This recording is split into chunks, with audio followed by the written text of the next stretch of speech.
우리 해군의 최강 전력이 될 항모를 두고 논란이 일고 있습니다. 이전까지는 경항모냐, 중형항모냐라는 논란이었지만 현재는 어떤 함재기를 탑재하냐로 논쟁의 범위가 확대되는 모양새인데요. 그런데 여기서 각기 다른 항모를 주장하는 사람들의 공통점이 있는데 바로 이와 같은 항모 탑재형 조기 경보 통제기에 도입이 절실하다고 주장하고 있습니다. 한편 경항모파는 우리 군이 보유하고 있는 E737 조기 경보 통제기를 추가 도입하면 된다고 주장하고 있습니다. 또 다른 일각에서는 아무리 항공모함 전단의 위력이 뛰어나더라도 조기 경보 통제기가 없다면 항모는 쓸모없다고 주장하고 있습니다. 그렇다면 그들이 주장하는 조기 경보 통제기는 무엇일까요? 일반인 분들도 조기 경보 통제기라는 단어를 많이 들어서 익숙하지만 미기체가 정확히 어떤 일을 하는지 자세히 아시는 분들은 많이 없으신데요. 그래서 준비했습니다. 오늘은 여러분들이 모르는 조기 경보기에 대해 알아보겠습니다. 소총부터 미사일까지 모든 무기에 적용할 수 있는 필승법입니다. 적보다 먼저 적을 발견한다는 것은 적보다 많은 기회를 차지한다는 것이고 그만큼 작전을 성공적으로 이끌 수 있다는 뜻이기도 합니다. 그래서 어느 군대든 적보다 멀리 보기 위해 많은 노력을 기울이는데요. 이를 증명하듯 멀리 볼 수 있는 능력이 늘어날수록 군대는 더 강해졌습니다. 특히 레이더와 무선 통신이 등장하면서 미지위의 거리는 비약적으로 상승했는데 걸프전에서 다국적국을 지휘한 슈워츠코프 장군은 수백 킬로미터 단위로 흩어져 있는 수십만 다국적군을 눈앞에 있는 것처럼 지휘해 이라크군을 완전히 완시켰습니다. 이렇게 세밀한 지휘를 할 수 있었던 배경에는 최첨단 정찰 위성과 레이더를 바탕으로 구성된 강력한 지휘 통제 체계에 있었습니다. 이처럼 뛰어난 지휘 통제 체계를 갖추고 있느냐는 전쟁에서 굉장히 중요합니다. 특히 군대의 규모가 커지고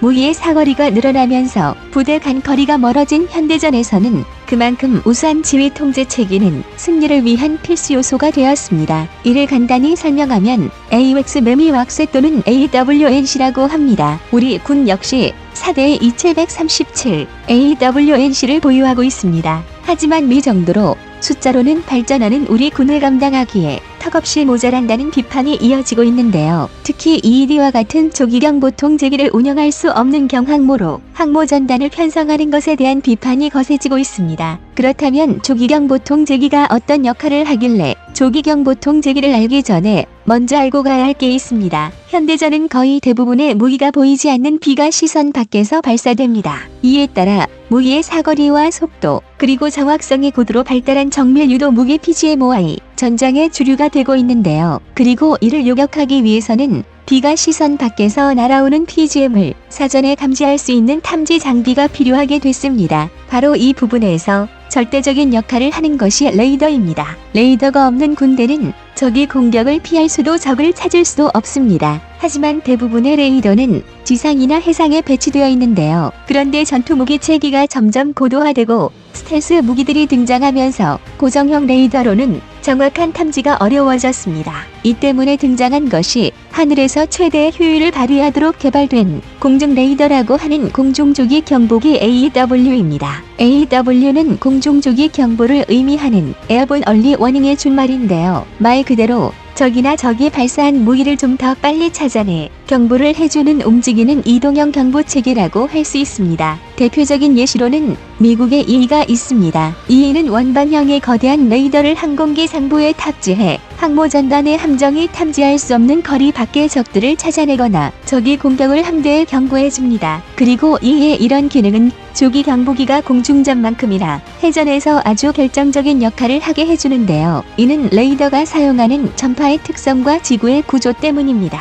지구는 원형의 형태인 것에 반해 레이더가 사용하는 전파는 직진성을 가지고 있습니다. 그래서 아무리 좋은 레이더라도 쏘아낸 전파가 지구 공면을 따라 날아가지는 못합니다. 게다가 직진하는 전파와 지구 공면 사이의 간격이 커지면서 레이더가 탐지할 수 없는 사각 역시 커지게 됩니다. 일례로 하와이에서 전 지구로 전파를 뿌릴 수 있는 레이더가 있다고 하더라도 그것은 전파를 뿌릴 수 있다는 것이지 모든 물체를 탐지할 수 있다는 이야기는 아닙니다. 따라서 하나의 강력한 레이더보다 여러 개의 준수한 레이더를 중복해 배치하는 것이 더 효율적인 작전 환경을 제공하게 되는데요. 하지만 거대한 태평양에서 단 하나의 사각도 없이 쫌쫌이 레이더를 배치하는 것은 최강의 무기체계를 보유한 미국조차도 불가능한 일입니다. 더 정확히 말하자면 시설을 유지하는 데 필요한 비용 대비 가성비가 맞지 않습니다. 그래서 이런 자연적인 환경을 극복하게 만들어준 것이 조기 경보기입니다. 그래서 미국에는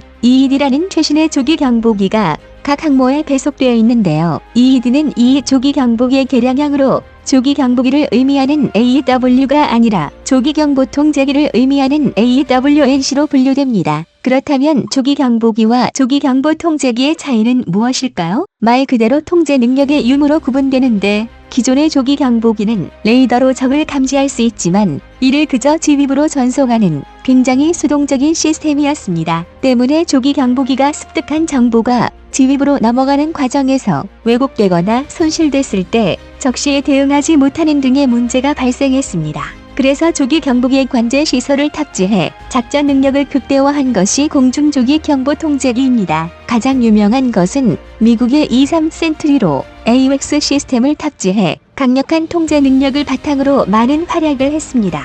그래서 공중조기 경보 통제기를 AWACS라고 부르기도 하는 겁니다. 지금 미국이 운용하는 EED는 23의 AWACS로 많은 이득을 본 미군이 이에 공중 통제 능력을 부여해 신규 생산한 기체들인데요. 대형 밀항기인 보잉 707을 기반으로 제작한 23과 달리 크기가 작마, 항모에서도 이착함이 가능한 것이 특징입니다. 그래서 정규 항모론자들이 항모를 대형화해야 한다고 주장하는 이유가 바로 미 EED급 조기 경보 통제기의 이착함 여부에 있습니다. 조기 경보 통제기가 없는 경항모는 원해에서 조기 경보 통제기를 운용할 수 없는데요. 그런데 아무리 먼저 보는 것이 중요하다지만 적을 공격할 수 있는 능력이 전무한 조기 경보 통제기가 그만큼의 효용성이 있는지 의문이 드실 겁니다. 하지만 미국의 군사연구소의 자료에 따르면 다변화된 네트워크 작전 환경에서 조기 경보 통제기 1대의 위력은 F-22 한 대보다 더 치명적이고 위력적이라고 밝혔습니다. 조기 경보 통제기는